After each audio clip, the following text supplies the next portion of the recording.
Madeleine Albright, R.I.P. Good morning, ladies and gentlemen. This is another Declaration of Truth from your host, Terry A. Hurlbut.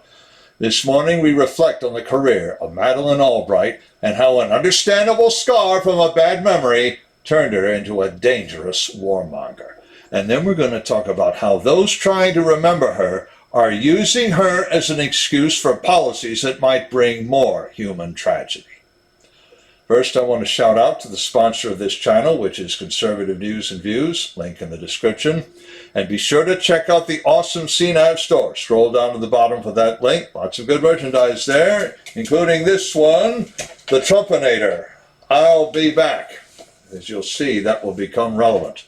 And I want to remind you, I am a published author. Look for 2 new books, Matthew's Run and Matthew's War. Available right now at Amazon and Barnes & Noble, to name 2. They tell the story of what our country and our world might look like after 380-odd years of wokeness, and about a cyborg with a conscience who also just doesn't like to be used, leading a rebellion against it. And soon you'll be able to buy those books right in our store. All right, ladies and gentlemen, friends, Americans, countrymen, lend me your ears. I come to bury Madeleine Albright, not to praise her. She died of cancer last month at the age of 84. Yesterday they held her funeral. And Democratic politicians took time to draw all the wrong lessons from her career. No surprise there, some of them facilitated it. So now we have to look back on that career and put it into perspective. Madeleine Albright served as Secretary of State in Bill Clinton's 2nd term as president. For me, the best image capturing her naivete in that position is a cover cartoon that goes back before the World Wide Web really became worldwide. The American Spectator ran a story on Bill Clinton's disastrous policies toward the People's Republic of China. Jiang Zemin was president of China then, and that was 2 Chinese presidents ago. On the cover, the Spectator featured a cartoon of Madeleine Albright and Sandy Berger, Clinton's national security advisor, drawing a rickshaw with Clinton and Jiang as passengers.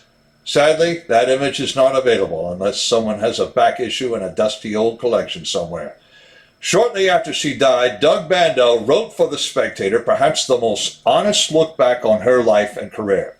Breaker of the glass ceiling? Check.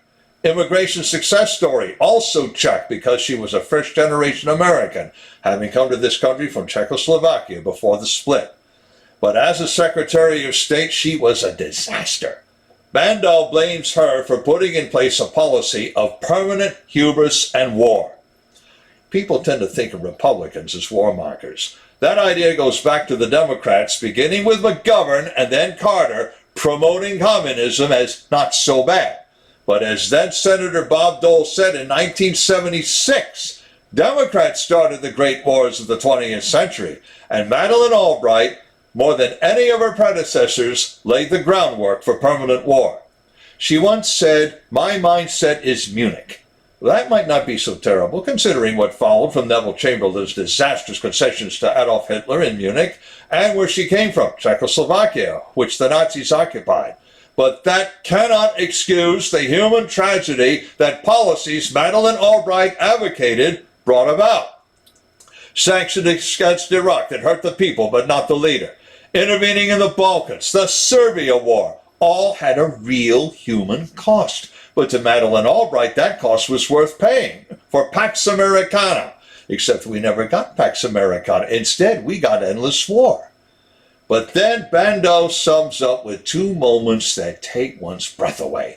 First, to General Colin Powell, when he was chairman of the Joint Chiefs of Staff, she asked, "What's the use of having this superb military you're always talking about if we can't use it?" Powell later wrote that he almost had an aneurysm. Too bad Powell would let some of her mindset rub off on him when he became Secretary of State. Worse than that was what she said to General Hugh Shelton when he was JCS chairman. Quote, "Hugh, I know I shouldn't even be asking you this, but what we really need in order to go in and take out Saddam is a precipitous event. Something that would make us look good in the eyes of the world. could you have one of our U-2s fly low enough and slow enough so as to guarantee that Saddam could shoot it down? Unquote. Wrap your mind around that one. Here we have a Secretary of State proposing to sacrifice American lives and American hardware in a false flag pseudo-operation. The general promptly told her yes as soon as she could qualify to fly the plane. What he should have done was to call for her removal on impeachment for dangerous incompetence. Sadly, Congress likely wouldn't have responded if he had. As bad as that is, how Hillary Clinton used her memory is worse. From the New York Post, we read about Hillary's eulogy at her funeral. Said she, if Madeleine Albright were alive today, she would warn that fascism would prevail if dictators and demagogues were not stopped. And whom was she talking about? Well, let's see. Quote, she knew better than most, and she warned us in her book on fascism that yes, it can happen here, and time and courage are of the essence. If Madeleine were here with us today, she would also remind us this must be a season of action. We must heed the wisdom of her life and the cause of her public service, stand up to dictators and demagogues, from the battlefields of Ukraine to the halls of our own capital. Defend democracy at home just as vigorously as we do abroad. Live up to the ideals of the country that welcomed an 11-year-old refugee sailing into New York Harbor on a ship called SS America and made her Secretary of State. Unquote, Hillary Clinton. That crack about capitals, AL, and by extension capitals, OL, is an obvious swipe at Donald Trump. But Hillary also makes clear that if she ever becomes president, she'll have us at war with Russia. And also put in place an internal security outfit that would turn the KGB Third Chief Directorate green with envy. Dangerous stuff. Still think Republicans are warmongers and Democrats aren't? Oh, by the way, Albright did write a book on fascism.